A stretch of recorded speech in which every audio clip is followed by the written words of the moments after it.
Good afternoon, everyone. Welcome to the capstone edition of Ask a Ranger Southern Campaign Edition. We are all together here after a series of Clash of the Commanders and Battle of the Battles. I'm here with my fellow Southern Campaign of the American Revolution Parks Group Rangers, Ranger William from Overmountain Victory National Historic Trail, Ranger Roland from Cowpens National Battlefield, and Ranger Adrian from 96 National Historic Site. My name is Ranger Leah. I'm from Kings Mountain National Military Park, and our chat today is going to be us wrapping up and reflecting on what we've done. So if you guys want to take a minute, I'll start with Ranger William, and he can tell us a little bit about himself. Well, I think wrapping and reflecting is a great name for this video, first of all, so we'll put a pin in that. Well, a little bit about myself. I've been with the Overmountain Victory Trail for almost one full year now. Prior to that, I taught about the French and Indian War for the state of North Carolina for a year. And prior to that, I was actually at Cowpens, where Ranger Roland is now. I was there for almost 6 years, 5 years and 51 weeks. And then prior to that, was working at small local colonial plantations. So a lot of 18th century experience for me. More about the videos and the topics, or? We can go around and introduce ourselves a little bit, and then we'll dive into it. Sweet. All right. All right, Ranger Roland, do you want to tell us a little bit more about yourself? I would love to. My name is Roland, Cincinnati Park Ranger at Cowpens National Battlefield. Starting my 6th year. It's my first Park Service job. I can honestly say that it's one of the best jobs I've had. It's very rewarding. I grew up in Massachusetts, so I had a little bit of that. I thought that I knew of the Revolution until I got down here. Come to find out, I really didn't know as much as I thought I did. So it's been a very good learning experience. Thank you. All right, Ranger Adrian. Hey, well, I've been at 96 now for 5.5 years. It's hard to believe. But before that, I've worked a few other places, but grew up in South Carolina, actually not too far from where Ranger Leah works at Kings Mountain. Worked there in high school as well. And grew up with a dad that loved the Revolution, so very appropriate what I do now. Thanks. Well, I'm Leah. I'm a park ranger at Kings Mountain, as I said. I have been at Kings Mountain. I'm starting my 12th year there, so I guess I'm the elder statesman here of everybody that's here. There you go. Very passionate about the Revolutionary War, especially the Southern Campaign. I think it's probably part of all of our missions to bring a little bit more light to what happened here in the South. And I've been very, very excited to work with my fellow Rangers here, especially during this time when we haven't been able to do in-person interpretation. I feel like we have been able to collaborate so much more now than we have in the past. Yeah. And on that note, I'm going to pitch this question first to Miss Adrian. Who did you most enjoy researching over the course of these videos? Oh, man. Well, I want to say TK because I love him, but I already knew a good bit about him. So I feel like that's kind of cheating. So I'm going to actually say...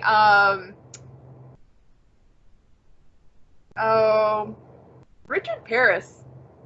I really didn't know a whole lot about him. I knew Paris Mountain was named after him, that he was a loyalist, and that was about it. So, yeah. All right. Ranger Roland, same question, sir. Francis Lord Rawdon. When I was researching him, you don't realize that he was in one of the first transports over here to the colonies after Lexington had conquered. He was at Bunker Hill, and he was at so many more actions after that. So I mean, he fought in a lot of the Northern Theater. Then he comes down here and he fights in the Southern Theater. So I mean, if you're looking at the British side, yes, Tarleton gets a lot of the attention because he plays such a big part down here. But outside of Cornwallis, the other British officer that has as much time in the Revolution is Rawdon. So it was really fascinating studying him. Thank you. All right, Ranger William. Quick question for Roland, though. How old was Rawdon? He was in his 20s. He wasn't that old. I was going to say, I remember hearing about how he was like really young, and to think about how this guy has been in there since Bunker Hill all the way through the Southern Campaign, and he's in his 20s. That's pretty crazy to think about. Well, both him and James Weems, they both joined the Army in their middle teens. I think Weems bought his commission at like 14. So, I mean, these guys had already had a vast amount of time in the British Army to start with before this war even kicked off. So, and that little Lord tacked on to your name sure helps a lot. Yes, it does. Probably the person that I enjoyed researching the most or learned most about? What was the most enjoyed? It had to be Thomas Brown for me.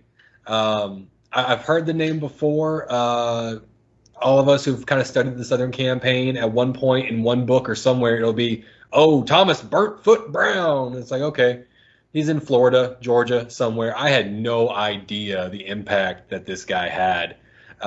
Even tying in with my story of the Overmountain Victory Trail and Leah's at Kings Mountain, I was coming across, there's one book I was reading about him that said it was because of Kings Mountain. By that time, Thomas Brown is the superintendent of Southern Indian Affairs after John Stewart had died. It's because of Kings Mountain that Lord Cornwallis totally 180s on his opinion of actively using Indian allies offensively against the colonies. He had been opposed to it previously. He did not want anything to do with Indian attacks. But after Kings Mountain, he started writing to Brown to step it up and engage the Creek, the Cherokee nations, in attacking the western frontier to keep those mountaineers back out of the war. So I had no idea of that little connection there, and I really enjoyed researching this guy. Nice. I think probably the person that I most enjoyed researching was William Campbell, the Patriot commander at Kings Mountain, overall elected Patriot commander at Kings Mountain. I felt like a lot of times when you look at Campbell, he's overall commander at Kings Mountain, and then he kind of fades from history, or you don't know a lot about what he did beforehand. And really delving into that and seeing how involved he was as a civic leader and a military leader, and how complex his operations were, where he's defending lead mines because they were essential to the war effort, keeping an eye on the loyalists, keeping an eye on the Indian tribes on the frontier, and also taking part in larger campaigns. Yeah, Kings Mountain, but then he's at Guilford.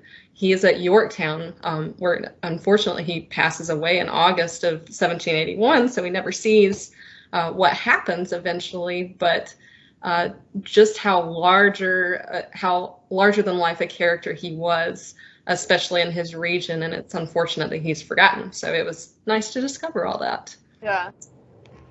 I think that's the case with all of these. Like, even if they don't ever leave, it's crazy how they all connect. Mm-hmm. And, connect to different things, like all the big battles, all the small battles, all to each other, even people that are on different sides. Mm-hmm. Definitely. And seeing that with our British leaders too, where Patriots and British see each other more than once. Yeah. Battlefields in the South. So we're all one happy family, really. One dysfunctional family. Dysfunctional, I think, covers it. All right, so leading from that into some things you discovered that you did not know previously. And I'll open that up to the floor, whoever wants to take that first. Will, what was the name of the woman you covered? I can't remember her name right now. English name or her Cherokee name? Both? So her English name is Nancy Ward, but her Okay. Cherokee name is Nanyahi. Okay. I did not know about her, so I really enjoyed learning about her from you. And she was very fascinating. Even I learned stuff about her because I had heard about how she had warned the frontier settlements in 1776 about the coming Cherokee attack, some interaction with them there. But I had no idea about how long her political leadership went into the end of the war and afterwards. Yeah. She was involved with so many peace treaties and commissions and talking with John Sevier. Yeah, so I knew a little bit about her, but I learned a lot about her as well. Yeah. Cool. And William, your first video about the Cherokee Campaign of 1776, like I didn't know hardly anything about that. Yeah, I didn't either. That was really fascinating. Yeah. It's actually a favorite research topic of mine because going through pension applications of men who were on the Overmountain Victory Trail, you'll be really hard pressed to find someone who was not on the 1776 Cherokee Campaign. So kind of like how we're talking about when you look at these leaders, it's like, wow, their service extends through all these big crucial events. Even looking at the rank and file guys, their service goes through all these big major events. And I think it really kind of builds up for who they are, how they fight, how they think. So yeah, that was a favorite of mine. But talking about that too, Adrian's battle of the Great Cane Break. Like I'd heard about the capture of the powder and about the siege of 96 in 1775, but not Great Cane Break. So I thought it was really neat that here's this kind of significant clash, this early war, just starting out battle that doesn't get a lot of attention. So I thought it was great covering that. Definitely. I did have a question about the Cherokee Campaign though that I can't remember if you covered in the video or not right off the top of my head. Were people who ended up being both patriot and loyalist fighting on the same side? Am I remembering that correctly? Yes. Okay. Yeah. In the aftermath of Kings Mountain, you get some of the captured guys are vouched for by McDowell, Sevier, because they're like, no, I know he's good people. He was under me on the Cherokee War. Let him go, or let him join back up to kind of say sorry. But yeah, the idea of a Indian attack, it was terrifying to white settlers. They did not think that politics had any place in there. They just thought, oh God, community defense, I'll join up with whoever is winning. As you have a lot of loyalists who are in patriot regiments who later are going to say once politics come back into it or there's other personal reasons, they're going to split from the patriots, rejoin the loyalists, especially prior to Kings Mountain when it appears there's no hope left for the patriot cause. A lot of people coming into Ferguson's camp from the frontier are Cherokee War vets who served under patriots. It was amazing how your video tied into like so many other videos and research, especially because I kept coming across like Richard Paris and Bloody Bill, them mentioning those Cherokee wars, and if I hadn't seen your video before, I would have just, oh, okay, brushed it off, keep going. Thomas Brown video, this is how much I was fascinated with him. Even after we did that video and I talked about Thomas Brown, I kept researching him because I was just on like a dog on a hunt. And it kept coming across, oh yeah, well, he was buddies with Richard Paris. He was at the first siege in 96, like before he really makes a name for himself when he's still recovering from the injuries he sustained in August of 75 at his home in Georgia. He's, all bandaged and hobbled up. But he's right there with Paris and Fletchel and really getting the war started. But yeah, like we're talking about, we're all one big spider webby family. Mm-hmm. And then I think it also showed throughout our videos when there are references by loyalists or about loyalists, it's your perspective is officers, and that's pretty much it. Especially on the loyalist side, it's harder to come across information from what the rank and file experience is. Hello, Kitty. Van, this is Van. Hey, And he or she agrees. I've got a really quick question for Will. We all kind of covered that once the war's done, a lot of your loyalists are told to pack up and leave. Those guys who were on the Cherokee Campaign, did that buy them, who ended up being loyalists afterwards, did that buy them a lot of goodwill when other loyalists are being chased out? Or were they allowed more freely to stay? So what I've come across is you have these like boilerplate policies, laws, proclamations, but then you also have personal relationships underneath it all. So even if, according to the book, no, you served with the British, get out. But if you got enough people to vouch for you, if you have some other way for like a cousin to get your property back from the Patriot government and get it back to you, they look the other way. Like one in particular, Colonel Ambrose Mills, who was hanged at Bickerstaff's plantation after Kings Mountain, has found where his son was allowed to stay, even though he had served under his father, served with the Loyalist militia. He was able to stay in Cleveland County, North Carolina, and Mills River, Mills Creek, Mills Gap, something like that, is named after him because that's where he settled after the war. So you have accounts of where it's like, okay, I was with the Patriots, but now I'm under Ferguson, but now I'm going to rejoin the Patriots. Like sometimes their pensions are denied because it's like, no, you were with Ferguson, so you're written out. But other times it's like, oh, but he's a good guy. He didn't really mean it. He gives personal testimonies. So it really is a whole spectrum of different responses. There isn't just like one clean cut yes and no. But if you were a good guy, one big thing, if it was evident that you were doing what you thought was right for political reasons, not for personal reasons, if you were just fighting on the battlefield and not trying to seize property or confiscate horses or anything, if you were just like a straight up military political guy, they would look the other way. But if you did anything that could be thought of as personal, like vendettas, feuds, looting, no, you're a criminal, you're out.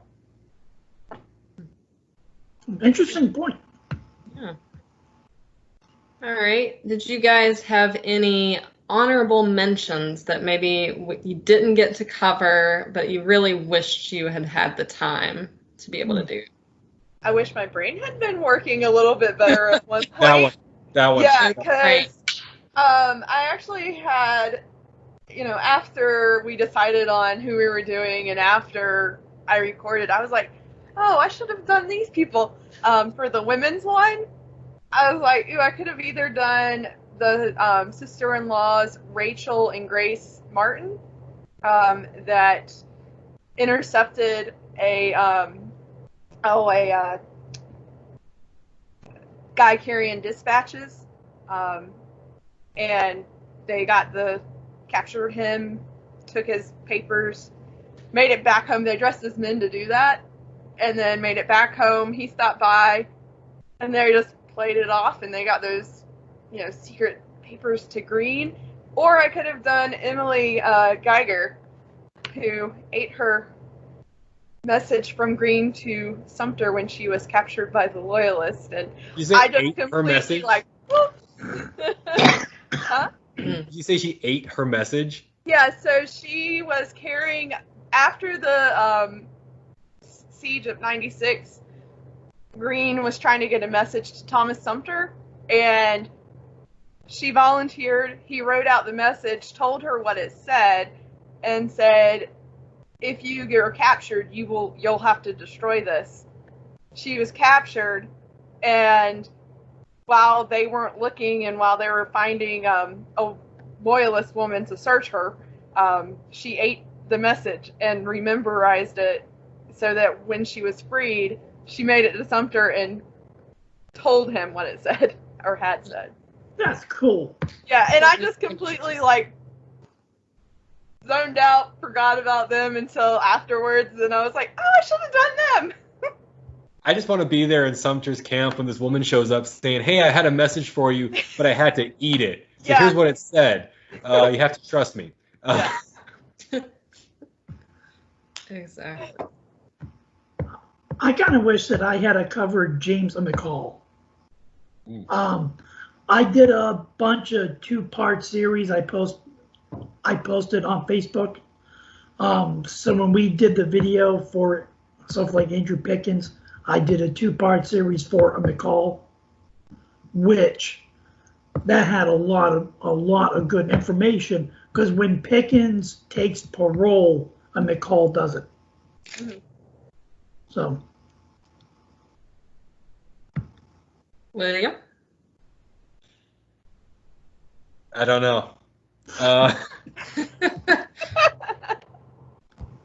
Because I feel like if there was anyone that I didn't think to cover, then you guys did. Like, I feel like between the four of us, we get this nice blanket over the Yeah. Southern Campaign of these like interesting figures. Like we caught them all. And then I'm just now learning about more. If I had to pick someone that I didn't really get to talk about a lot. Oh, I got one. Yeah. So Leah, you actually talked about him. I really liked how you did your underrated Loyalist or British with your Kings Mountain Triumvirate. Triumvirate. I really like. Say it. The triumvirates. Yeah. I really liked how you presented that because of what they left us and everything. But then in other research, I was going through their papers, and Alexander Chesney, I mean, holy cow. Yeah. The guy starts out running messages as a kid. Then all through the Kings Mountain campaign, he's running messages for Ferguson. He knows the area. And then when he's down there in Charleston as leading these refugees, the story about him being on a boat full of supplies when it capsizes and they have to jump off and they can hear the men inside the hull of the boat as it sinks. Like, geez. Yeah, it was really neat kind of diving a little more into him. Yeah, he's very cool, and even what he does once he goes back to Ireland and advocating for loyalists after the war. So yeah. Is Chesney the one that Cleveland approaches about training? I can't remember if it's Chesney or Allaire. It's one of the two. It may be Chesney, because I think Allaire stays with the prisoners until they get to the Moravian towns. Chesney must be the one that ducks out early. But yeah, he goes and hides. Yeah. Yeah. So if you guys haven't heard the story, Ben Cleveland, like while they're on the march from Kings Mountain and they're cutting down prisoners in the roads, starvation, like 30-something miles a day, he approaches Chesney and he's like, hey, if you teach my guys the drill that Ferguson was teaching you, I forget for how long he says, if you stick around and teach. He's like, well, we'll be nice to you. We'll, I don't know, pardon or something. And he's like, no, I'm not teaching you this like classified information. And he's like, all right, well, when we get to the Moravian towns, you're dead. It's like, peace. And he ducks out. He runs away that night, or right before they get to the towns. Just so many great stories from Alexander Chesney. I think he would have been a good video that I could have dived into a little bit. Yeah, definitely. What about you, Leah? Mine kind of ties into something we were talking about earlier when we were talking about how young the people participating on both sides of the campaign are. If I had had more time, I think I would have wanted to look more at William Chronicle, who was killed at Kings Mountain. He was only 25, but when you look at how full his life had been and how much he had done, from the very beginning of the war, where from the outset he's on the Patriot side. And I believe he's also on the Cherokee Campaign, so there you go, Will. But even when the war turns south, he's involved in Georgia. He's involved with the attempted relief at Charleston. And then if it wasn't for him leading the column of Patriots to Kings Mountain, they probably wouldn't have gotten to the right hill, and some still didn't get to the right hill. But that's a whole nother story. But he knew the area well enough. He knew it because it was a deer hunting camp, and he gets them in there. And it's because he's leading his men from the front is why he's killed. And he embodies the type of leader that was essential for the backcountry, that leader rather than a commander. So yeah, if I had had more time, it would have definitely been him. So now he was under Graham, right? Right. Mm-hmm. Okay. Yeah, he was under Graham. Then Graham's wife is sick, and so he gets clearance to go back home. And then I think it's Shelby convinces Hambright that it's okay that Chronicle is the one leading because he wanted somebody younger and more charismatic. And 25, that's pretty charismatic. So, because wasn't Hambright like in his 40s? He was in his 50s. Yeah, he was older. So, yep, old by the standards of the day. Yeah. Shelby hates older guys. This is like a theme. Yeah. He's over 30. We don't want him doing anything important. It's like, exactly. Drawing the line in the sand. So maybe they thought that his mind was gone. Hambright, McDowell, he's like, you ain't got it. He got the old timers.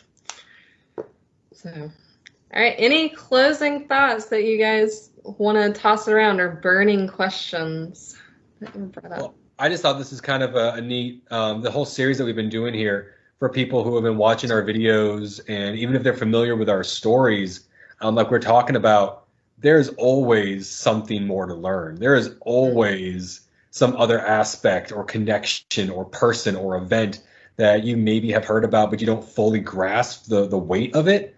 So just like a word of encouragement, here you got 4 professional historians, 4 national park rangers. They're like, yeah, we learned all kinds of new stuff. But yeah, you can really get out there, and by asking questions and going down rabbit trails, that's how you get the good stuff. Exactly. And maybe we can kick around some future ideas, so that way if we have to come back and do this again, we'll have new things that we can cover. There's always new. I don't think we'll ever run out.